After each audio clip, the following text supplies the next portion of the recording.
आदि तीर्थंकर श्री आदिनाथ भगवान की, श्री 24 तीर्थंकर भगवान की, श्रीमद् भद्रबाहु श्रुत केवली भगवान की, श्रीमद् कुंद कुंद आचार्य देव की, संत शिरोमणि अध्यात्म योगी आचार्य गुरुवर श्री विद्यासागर जी महाराज की, अहिंसामय विश्व धर्म की, पूज्य आरिका रत्नमाश्री पूर्णमती माता जी की, वंदनीय आरिका संघ की। भव्य जीवों, तीन बातें हमारे जीवन में कभी भी हो सकती है। पाप का उदय, जिससे आप हमेशा घबराते रहते हैं, कहीं पाप का उदय ना आ जाए, मेरे जीवन में कहीं कोई परेशानी ना आ जाए, दुख पीड़ा या संकट परेशानियां मुझे घेर न ले, हमेशा भय बना रहता है। भावों को सुधारने का तो भय नहीं रहता, किंतु पाप का उदय कहीं मेरे जीवन में ना आ जाए, कहीं मैं दुखी ना हो जाऊं, इसका भय हमेशा बना रहता है। लेकिन जो बांधा है वह उदय में तो आएगा। हाँ, अगर वर्तमान को संभाल ले तो भूतकाल भी संवर सकता है और भविष्य से भी तेरा उद्धार हो सकता है। बशर्ते यह है कि वर्तमान को सुधार ले, पर सुधारा नहीं है तो पाप का उदय कभी भी आ सकता है, क्योंकि जो टैंक में पानी है वही तो टूटी में आएगा। जैसा टैंक में पानी है वैसा ही टूटी में आने वाला है, ये पक्की बात है। टैंक में खारा पानी है तो टूटी में मीठा पानी आ नहीं सकता। टैंक में रंगीन पानी है तो टूटी में श्वेत धवल शुभ्रता से सहित जल नहीं आ सकता। टैंक में ठंडा पानी है तो टूटी में कदाचित आज के युग में ऐसे वैज्ञानिकों ने आविष्कार किए हैं कि टूटी से गर्म पानी आ जाता है। ऐसा होता है ना, टैंक में तो ठंडा पानी है लेकिन आते आते टूटी से गर्म पानी आ जाता है। ऐसे भी वैज्ञानिकों ने कुछ रिसर्च कर लिए हैं, कोई बात नहीं, लेकिन पानी का जो रंग है, जो पानी का स्वभाव है, वो नहीं बदलने वाला, ये बात पक्की है। जिस तरह से एक अरब कंट्री का व्यक्ति जो भारत में आया और उसने देखा, वाह क्या मज़ा है, यहाँ तो एक होटल में रुका और उसने देखा कि वहाँ पर तो हर कमरे में पानी ही पानी है। मेरे देश में माना कि पेट्रोलियम की मात्रा बहुत है लेकिन पानी की तो बहुत शॉर्टेज है, लेकिन भारत कितना अच्छा देश है, यहाँ तो हर कमरे में बस ऐसा घुमाओ, नौकर ने बता दिया था ये पानी है। पानी कहाँ दिख तो रहा नहीं है, उसने कहा ऐसे घुमाओगे तो पानी निकलेगा, और उसको बहुत अच्छा लगा। एक अच्छा खिलौना मिल गया। ये बहुत पहले की बात है, काफ़ी वर्ष गुजर गए, और वो जिस कमरे में रुका बस यूँ खोलता, यूँ करता और पानी निकल आता मुसलधार। बड़ा खुश, वाह ये देश तो बड़ा प्यारा है, यहाँ तो पानी ही पानी दिखाई देता है।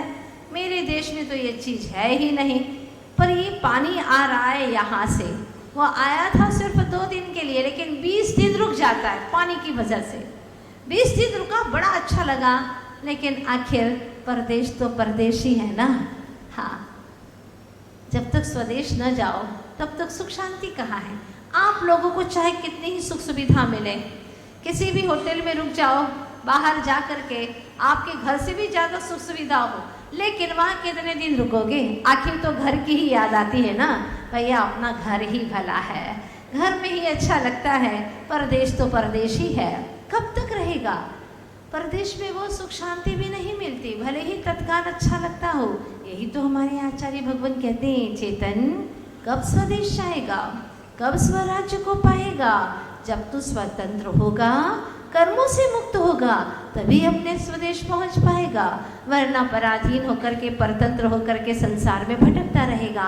लगेगा कि ये मेरा घर है, कितना अच्छा है, बहुत अच्छा लगता है, सारी सुख सुविधाएं हैं, लेकिन ये तो एक भव की है, और एक भव की भी कोई ज़रूरी नहीं है कि पूरा भव चले ही चले।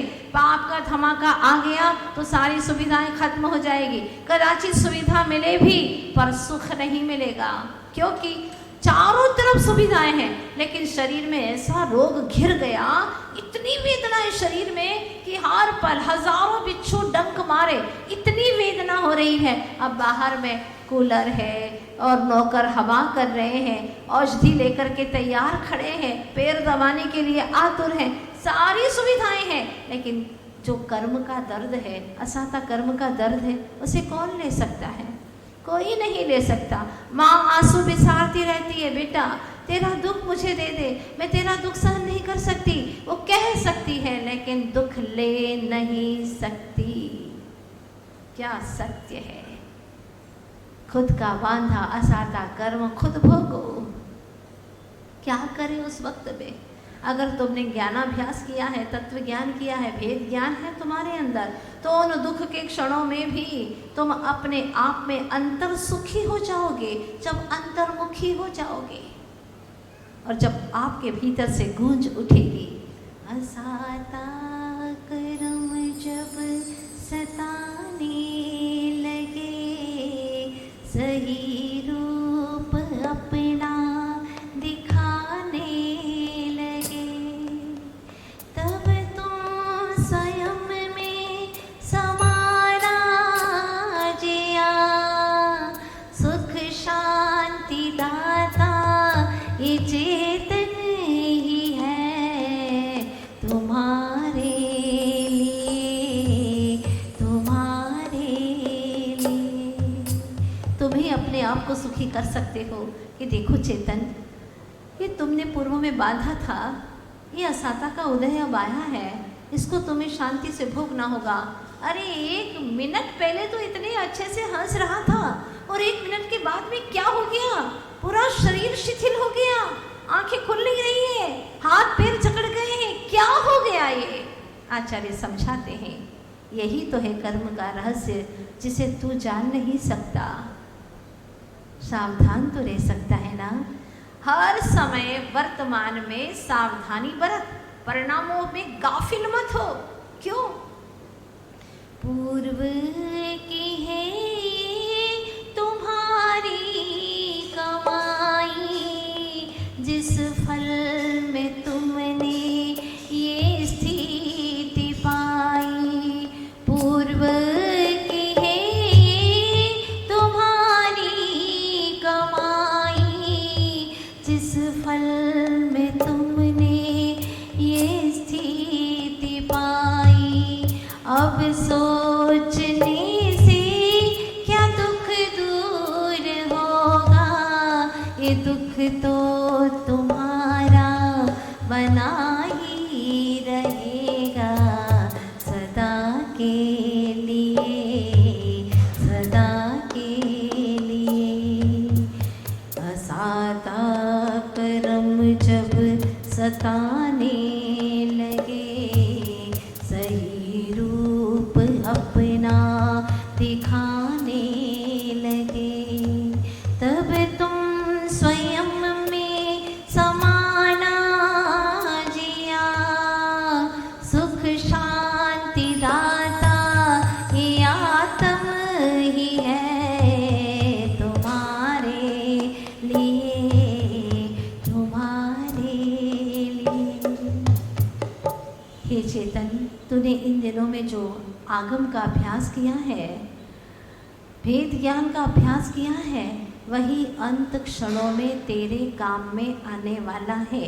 ये धन, ये दौलत, ये तिजोरियाँ, ये ज़मीन, ये जायदादें, ये परिवार के लोग जो तेरे अपने आगे पीछे मंडराते थे तेरे सुख के दिनों में, जब असाता का धमाका आया, कोई रत्ती भर पल भर भी तुझे सुख चैन न दे पाया। सच्चाई महसूस हो रही है ना आपको? कोई नहीं दे पाया।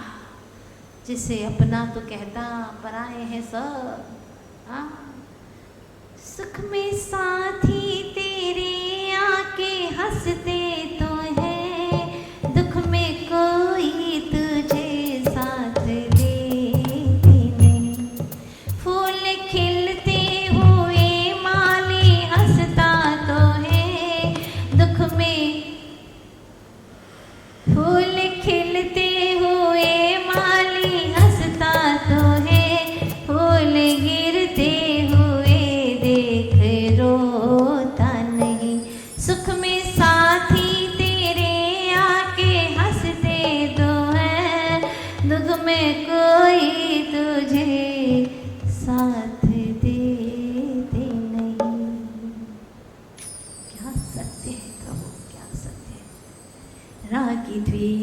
ऋषि बनाते, जगत में सभी वीतरागी, कोई भी बनाता नहीं माटी के पुतले। रोता है क्यों ये नर तन तेरे साथ, जाना नहीं जिसे अपना तू कहता है। पराए हैं सब इनसे पल भर भी नेहा, लगाना नहीं माँ ठीक है पुतले। क्या चित्रण खींचा है। और कुंद कुंज स्वामी ने भीतर का जो हमारा सत्य है वो खोल दिया। व्यवहार नहीं हो भास दी, व्यवहार ऐसे तुझे आभास हो रहा है, भाषित हो रहा है, सत्य नहीं है कि जीवो देहो इकट्ठो, जीव और देह ये दोनों इकट्ठे हैं। ये भास रहा है पर सच में नहीं है। न तो निश्चय जीवो, निश्चय से वास्तव में जीवो देहो कदापि न इकट्ठो, इकट्ठे हो ही नहीं सकते, कदापि नहीं हो सकते, सत्य है। तुझे बात समझ में आ जाना चाहिए। जब देह और तेरा मिलन नहीं तो इन सब जीवों का तेरे से कैसे मिलन हो सकता है।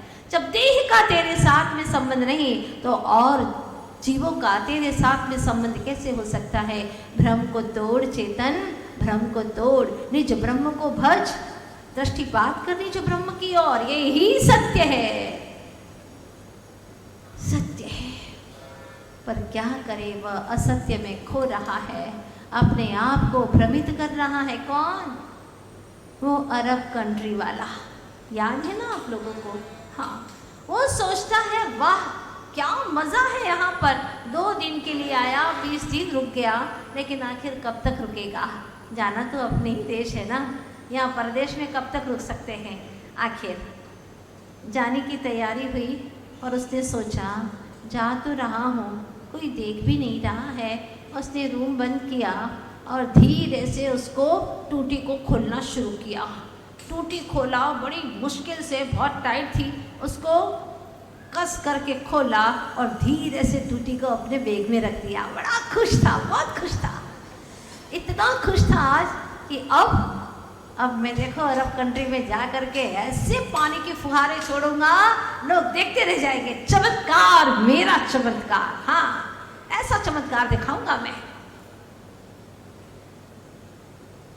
जब नौकर आया और उसने देखा बाकी तो सब ठीक है कमरे में, लेकिन टूटी कहाँ गायब है। उसने देखा और कहा महानुभाव, वैसे तो पूछना नहीं चाहिए, लेकिन टूटी यहाँ की गायब है, आपने तो नहीं रखी? क्योंकि वो चीज़ों को देखना भी, मुझे भी मालिक को जवाब देना पड़ता है, तो बताइए ना इसकी टूटी कहाँ गई। वो उसको चुप करता है, बोलो माँ, धीरे बोलो, बात क्या है। मुझे चाहिए ये टूटी, मुझे चाहिए। क्या बोलते हैं उसको, खूंटी? अरे खूंटी नहीं, टूटी टूटी टूटी। अच्छा अच्छा, टूटी हुई, टूटी नहीं, टूटी टूटी, अनुस्वार है, टूटी नहीं टूटी। अच्छा अच्छा ठीक है, जो कुछ भी। अब अंग्रेजी भाषा बोलने वाला था, कहाँ हिंदी भाषा इतनी गहरी समझे। उसने कहा ठीक है, ये है, मैंने तोड़ी है उसको, पर मुझे चाहिए है। उसको लोभ आया नौकर को, उसने कहा कि और भी चाहिए क्या आपको?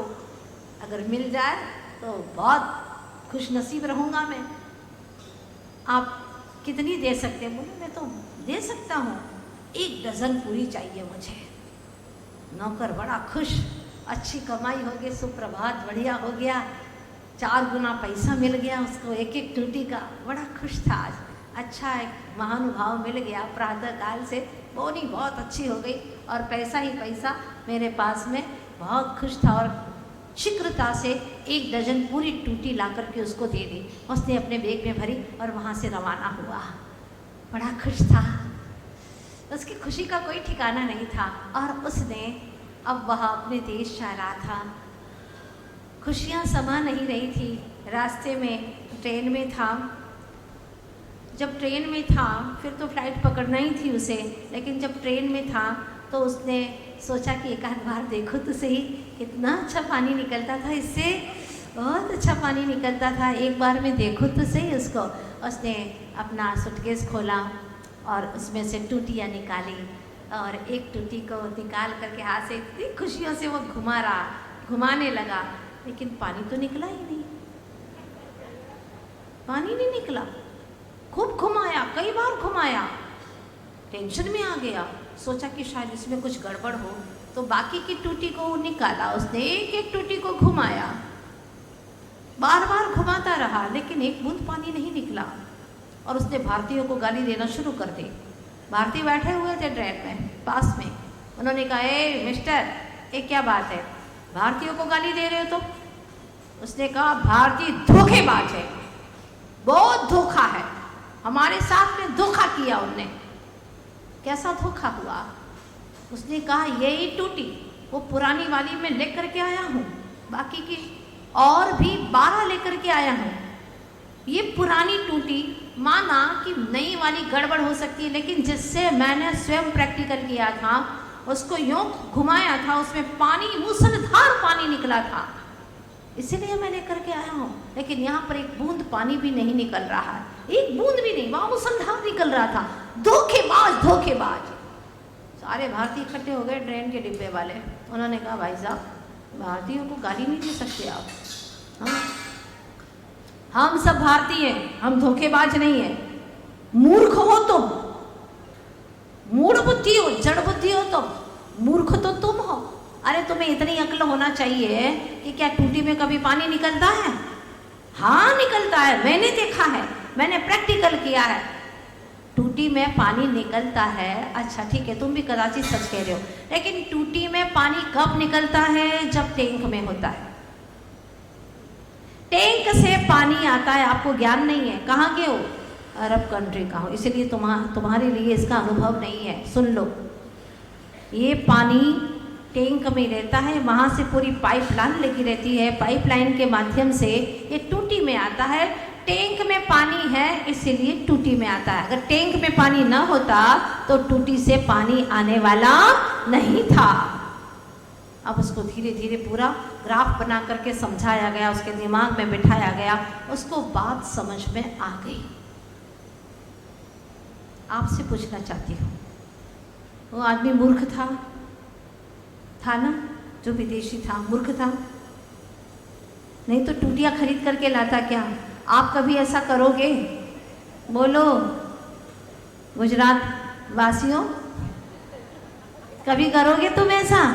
नहीं करोगे ना?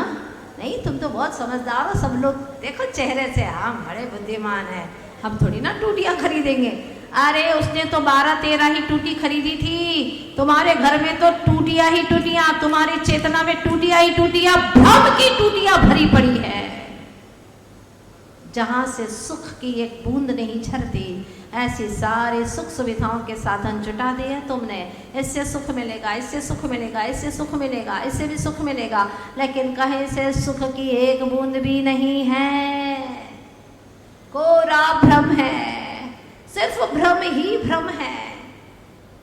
और टूटियाँ खरीदते जा रहे हैं, टूटियाँ खरीदते जा रहे हैं, समय बर्बाद, पैसा बर्बाद, बुद्धि की बर्बादी, हाथ में कुछ नहीं आ रहा है। वो तो समझ गया, कम से कम विदेशी था, लेकिन वह हमारे भारत देश के लोगों की बात को समझ गया, संभल गया। लेकिन अब अफसोस है कि कब संभलेंगे आप, कब समझेंगे आप कि इन सारी टूटियों में सुख का लेश मात्र भी नाम निशान नहीं है। क्या पुत्र में सुख है? बोलो। अरे पुत्र पाकर के जितने दुख और परेशानियां तुमने झेली है ना, रात रात भर सोए नहीं हो तुम, बोलो। हाँ, उसके पीछे तुमने खाना पीना छोड़ दिया, अच्छे कपड़े पहनना छोड़ दिया, मन की वस्तुएं नहीं खाई। पूछो माताओं को, जब गर्भ में था बच्चा, बहुत पसंद थी मिर्ची, हाँ, गुजरात की डिश बहुत पसंद थी, मीठा खाना बहुत पसंद था, लेकिन डॉक्टर ने कह दिया था बिल्कुल भी मीठा टच नहीं करोगे, खाओगे नहीं। ठीक है, सब मनपसंद की चीज़ों को तुमने छोड़ दिया था। पता नहीं क्या क्या किया, इन टूटियों को संभालने में पूरा जीवन बीता जा रहा है। फिर भी अभी तक सुख की बूंद न झरी। बूंद कहाँ से झरती? सुख होता तब ना। सुख तो है ही नहीं। पर द्रव्यों से मुझे पल भर भी सुख न मिला है, न कभी मिलेगा, ये तय बात है। इसीलिए तो हमारे ऋषि मनीषियों ने सारे पर द्रव्यों को छोड़ दिया, भावों से छोड़ दिया। बाहर से घर छोड़ना अलग चीज है, भीतर में मोह ममता बनी रही तो घर छोड़ने का कोई औचित्य नहीं है। बाहर से घर छोड़ दिया, साधु सन्यासी भी बन गए, लेकिन परिवार के लोग आए तो मेरे अपने लोग हैं, मेरा गांव है। अब कैसा गांव है तेरा, कौन सा घर है तेरा? अगर भीतर में मोह ममत्व है तो यकीनन वह संसार से पार हो नहीं सकता, ये तय बात है। आचार्य भगवान कहते हैं कि बाहर से घर छूटे इसके पहले तुझे घर अंदर से छोड़ना है, और जिसने भीतर से घर छोड़ा उसको भीतर का चैतन्य भवन का दर्शन हो जाता है। भीतर के चैतन्य भवन का, ज्ञान महल का दर्शन हो जाता है। फिर उसको बाहर के महल भाते नहीं हैं। बड़े बड़े 6-6 खंड को, उसके वैभव को छोड़ करके पल भर में चल देते हैं और आत्म स्वरूप में रम जाते हैं, क्योंकि वो जानते हैं ये शरीर मेरा नहीं, ये इकट्ठा हो नहीं सकता, तो फिर ये बाहरी वस्तुएं मेरी कैसे हो सकती हैं? छोड़ देते हैं। लेकिन जिसको ज्ञान नहीं है, भेद ज्ञान नहीं है, तत्व ज्ञान नहीं है, ऐसे भिखारी व्यक्ति को अगर कह दो कि तुम ये कटोरा छोड़ दो, काहे का है? चांदी का नहीं है, स्टील का भी नहीं है, एल्यूमिनियम का है, वो भी जगह जगह से गड्ढे पड़ गए हैं, छोड़ दे। भीख मांगने का कटोरा वो नहीं छोड़ सकता, क्योंकि आसक्ति है। जरा सी भी वस्तु से आसक्ति है तो संसार में भटकेगा। और 6 खंड का वैभव भी है, पर उससे अनासक्त हो गया तो मोक्ष महल में जा बसेगा। सारभूत बात इतनी है। आचार्य भगवत कहते हैं, व्यवहारिणयो भासति जीवो देहोय हवधि खलु एको णदुनिच्छयस्य जीवो देहोय कदावे कट्ठो। जिसने मेन स्विच ही बंद कर दिया, आहार के टाइम पर कहीं पर कोई बच्चा ही बटन चटका दे, लाइट चालू हो जाए। कई बार हुआ ऐसा, हमारे साथ में ही हुआ। उपवास था, केशरोच किया था, दूसरे दिन आहारचर्या को गए थे और एक छोटी सी बच्ची होगी लगभग 3 साल की, और पिता ने उसको ऐसे पकड़ रखा था। यही गलत है, क्योंकि गोदी में पकड़े हुए बच्चे को आप आहार दिलाने की भावना करते हैं, वो समझता ही नहीं है, गोदी में रखना ही नहीं चाहिए उसको। अब रख लिया गोदी के अंदर और वहाँ पर ही स्विच था, आहार शुरू ही हुआ था, जल लिया था और उस बच्ची ने स्विच ऑन कर दिया, पंखा चला, लाइट जली और हमारा अंतराय हो गया। अब सारे के सारे लोगों ने देखा और बच्ची को खूब गुस्सा किया और माँ ने तो उसको एक चांटा भी मार दिया। लेकिन बच्ची को ये ज्ञान नहीं था, वो बहुत खुश थी कि मैंने लाइट चालू की है, देखो माता जी आई और मैंने लाइट भी चालू की। दिन भर लोग समझाते रहे, लेकिन वो नहीं समझी, क्योंकि उसको ज्ञान ही नहीं था कि आहार के टाइम पर ये करेंगे तो अंतराय हो जाएगा, इतना भान ही नहीं था। 8 वर्ष के पहले के बच्चों को वैसे भी सम्मित्व की योग्यता नहीं होती है। अब वो बच्ची हो गई, उसकी भी बच्ची उसकी बराबर की होगी जितनी वो थी। वो आई थी मेरे पास में और उसने कहा, माता जी आपने मुझे पहचाना क्या? मैंने कहा नहीं, मैं नहीं पहचानती हूँ। और जब आत्मा की पहचान ही करना है गहराई से, तो दुनिया के लोगों को कहाँ तक पहचाने, कोई मतलब नहीं। तुमको पहचानने से कुछ मुझे मिलने वाला तो है ही नहीं। बेटर है अपनी बुद्धि को बाहर की पहचान में खपाऊँ, इससे उतनी ही गहराई से मैं अपने भीतर ले जाऊँ। उसने कहा, आपने मुझे नहीं पहचाना माता जी? मैं वही हूँ। मैंने कहा, कौन वही? जिसने बटन चटकाई थी, आहार में आपका अंतराय हो गया था, यहीं पर आई थी। मैंने कहा ठीक है। देखो ये सारी बातें होती है अज्ञानता में, भ्रम से। इस भ्रम को तोड़ना है, इस अज्ञानता से हमें निवृत्त होना है। अज्ञानता में बहुत सारे ऐसे कार्य कर जाते हैं जिसका पछतावा बाद में हुआ करता है। लेकिन जब ज्ञान होने लगा, अब सुध आई है, तो आज से और अभी से ही हम वेद विज्ञान क्यों न करें? कौन से शुभ मुहूर्त की प्रतीक्षा कर रहे हो?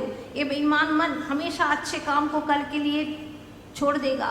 और हर बुरे काम को लगे हाथ निपटना चाहता है। ध्यान रखना, हर बुरे काम को, खाना पीना विषय भोगों के काम को लगे हाथ कर लो, पता नहीं कल रहे ना रहे, मर गए तो भोग नहीं पाएंगे। लेकिन धर्म के काम को कल के ऊपर छोड़ देता है। ये मन की चालाकी है, बेईमानी है ये मन की। आप इसको समझने का प्रयास करो और आज से कम इतना कर लो, इतना मोड़ कर लो कि जो आप धर्म के कार्य को कल के लिए छोड़ते हैं उसको लगे हाथ निपटाओ, लगे हाथ करो उसे। पता नहीं कल आए ना आए, काल ही आ गया तो क्या करूँगा, इसलिए मुझे तो आज ही ये कार्य करना है। फिर देखो, आज से शुभ से शीघ्र भेद ज्ञान के लिए एक समय दूंगा, शांति से बैठूंगा। फिर धीरे धीरे आपके अभ्यास में आने लगेगा तो खाते खाते भी वो भेद ज्ञान चलेगा। मैं खा नहीं रहा, मैं खिला रहा हूँ, मैं चल नहीं रहा, मैं शरीर को चला रहा हूँ, मैं सिर्फ भाव कर रहा हूँ। ये दिन भर आपके भेद ज्ञान में चलता रहेगा। और जब भेद ज्ञान होता है तो हर क्रिया में आनंद बरसता है। इसीलिए साधुजन अपने जीवन की जो भी क्रियाएं करते हैं, चाहे वो पैदल चले, चाहे वो उपवास करे, चाहे वो केशलुंचन करे, हर क्रिया में आनंद बरसता है, भेद ज्ञान की दृढ़ता आती है और वो सोचते हैं ये तन भी मेरा नहीं है, ये इस वक्त मुझे एहसास हो रहा है। और ऐसे तत्व ज्ञान पूर्वक ये क्रियाएं करते हैं तो कर्म की ऐसी खटाखट निर्जरा होती चली जाती है और मुक्ति के करीब पहुंचता है। आप भी अपने जीवन में ऐसे मौके दो अपनी चेतना के लिए, जिससे सातिशय कर्मों का, पुण्य कर्म का बंध हो और पाप कर्मों की निर्जरा होती रहे। ऐसे कुछ उपाय अपने जीवन में करो। आचार्य भगवान इसी का हिंदी में अनुवाद लिखते हैं, है भिन्न निश्चयतया तन जीव मानो, है एक मेक व्यवहार तया हो दृष्टि में यदि विराग अमूर्तमा की, होती शरीर स्तुति से स्तुति आत्मा की। बहुत गहरी बातें लिख गए। निश्चयतया तन से जीव को भिन्न नहीं मानो, हे एक में एक व्यवहार तया सुजानो। व्यवहार में कहा जाता है कि दोनों एक में हैं। हो दृष्टि में यदि विराग, अगर दृष्टि में वैराग आ जाए, अमूर्त माँ की अमूर्त चेतन आत्मा झलकेगा, तब शरीर की स्तुति भी करेगा कि हे प्रभु आपका परम औदारिक शरीर है, आपकी अवगाहना ऐसी है। भगवान के शरीर की भी स्तुति करेगा तो वह स्तुति आत्मा की ओर जाएगी और संसार से मुक्त हो जाएगा। जब दृष्टि समीचीन हो जाएगी और आपकी दृष्टि समीचीन नहीं है तो चाहे कितनी निश्चय की बातें भी सुनते रहो, कुछ भी होने वाला नहीं है। पहले दृष्टि को सम्यक करना है, ये हमारे जीवन का अपना एक लक्ष्य है। एक एक कदम ही सही, लेकिन सही दिशा में अपने कदम बढ़ाते जाइए। मैंने पहले ही आपसे कहा था कि जीवन में ये 3 बातें कभी भी हो सकती हैं, तो आज तो सिर्फ एक ही बात हुई है, पाप का उदय कभी भी आ सकता है। सावधानी बरतिए। शेष बातें आगे की श्रृंखला में, और क्या क्या चीज़ें कभी भी हो सकती हैं, सावधानी बरतना है। देखते हैं कल क्या कहने वाले हैं हमारे आचार्य भगवान, क्या समझाने वाले हैं आगे की श्रृंखला में। मुझे धन्य चिदानंद धाम